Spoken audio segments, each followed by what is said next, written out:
আজকে আমার সাথে একটা ঘটনা ঘটছে। ঘটনাটা ঘটছে ফেসবুকে। আমি একটা ভিডিও দেখলাম। সেই ভিডিওতে বলা হচ্ছে যে আপনাদের যাদের আর কি নামে সিম রেজিস্ট্রেশন করা রয়েছে তারা একটু কাইন্ডলি দেখে নেবেন। এখন আমি কয়টি সিম রেজিস্ট্রেশন করা আমার তো নখদর্পণে আছে নাকি। এখন আমি ওই তারপরও কোডটা ডায়াল করলাম। কোডটা ছিল স্টার 160001#। এই কোডটা ডায়াল করার পরে ওখানে একটা অপশন দিচ্ছিল, যে অপশনে লেখা ছিল যে আপনার এনআইডি কার্ডের 4টি সংখ্যা, লাস্ট 4টি ডিজিট, মানে লাস্টের 4টি সংখ্যা আপনি ওখানে ব্যবহার করুন। ব্যবহার আমি করেছি, করার পরে এবং ওই তাৎক্ষণিক একটা এসএমএস আসলো। ওখানে আমি দেখলাম আমার যে সিম রেজিস্ট্রেশন করা রয়েছে আমার নামে, মানে আমার ওই ভোটার এনআইডি কার্ড দিয়ে ওই সিম রেজিস্ট্রেশন করার যে কয়টা আমার করা, এটা তো আমার জানা। আপনাদেরও যাদের যাদের এটা করা থাকবে আপনারাও তো জানবেন নাকি। এখন আমার যেটা এই সিম রেজিস্ট্রেশন করা রয়েছে, আমি তা বাদেও আরও 2-3টে সিম রেজিস্ট্রেশন বেশি পাচ্ছি। আমি বিষয়টা অনেকটা অবাক হয়ে যাচ্ছি যে কিভাবে এটা সম্ভব।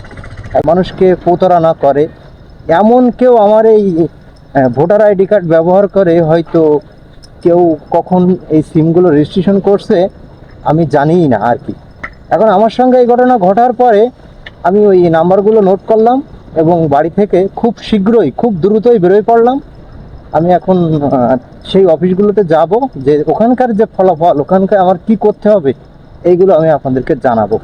বিশেষ করে ওখানে এই যে সমস্যাটা হয়েছে, দেখেন আমি জানি না, অথচ আমার নামে অলরেডি সিম চলছে।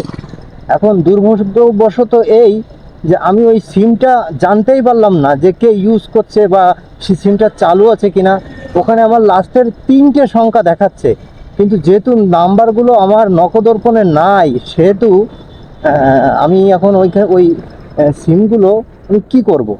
এখন তাই আমাকে বাধ্য হয়ে কাস্টম অফিসে যেতে হচ্ছে। এখন এর ভিতরে একটু বলে রাখি, আপনারা যারা আপনারা যারা মোবাইল ব্যবহার করেন আপনারা একটু কাইন্ডলি এটা চেক করবেন, কারণ আমি যে বিপদের সম্মুখীন হয়েছি আপনারা যাতে এই বিপদের সম্মুখীন না হন। আপনারা এই বিপদের সম্মুখীন যাতে না হন, আপনারা কি করবেন, আপনাদের মোবাইলের ডায়াল প্যাডে যাবেন, যে *160001#, এই কোডটি ডায়াল করবেন। ডায়াল করার পরে আপনাদের একটি ওখানে এসএমএস দিবে।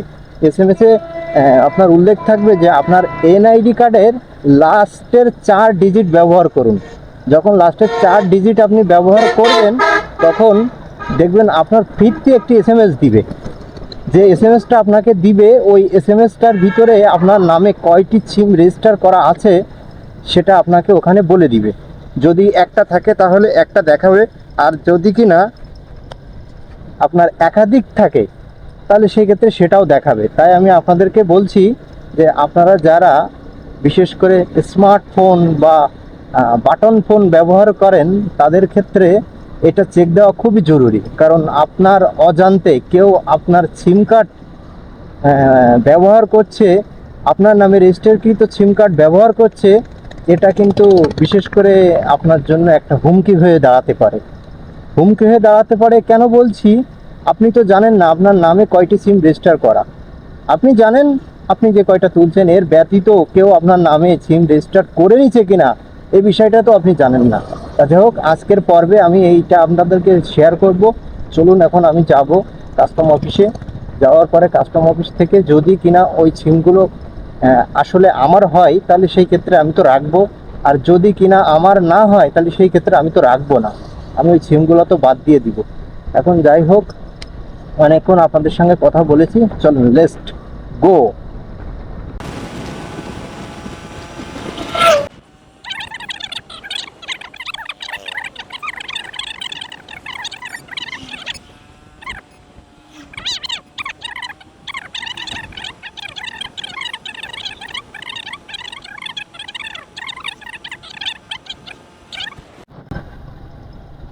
আসলে আমি এখন সাতক্ষীরা একদম শহরের ভিতরে চলে আসছি। সাতক্ষীরা শহরের ভিতরে, যে শহরটাতে অলরেডি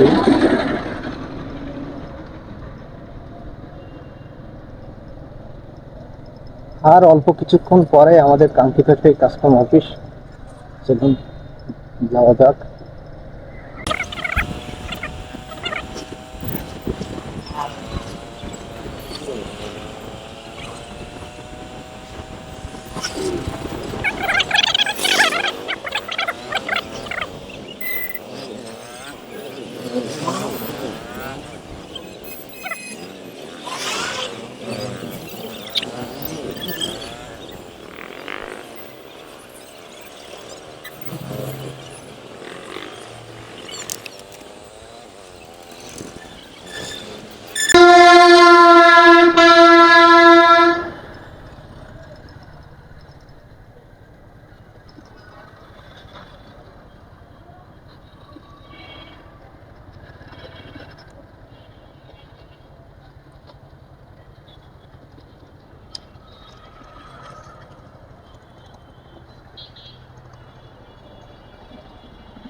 অফিসের কিছু গোপনীয়তা রক্ষার জন্য আমাকে ভিডিও কন্টিনিউ করতে দেওয়া হয়নি। তা যাই হোক, আমি হয়তো আপনাদেরকে এখানকার পরিস্থিতি ভিডিও করে দেখাতে পারছি না।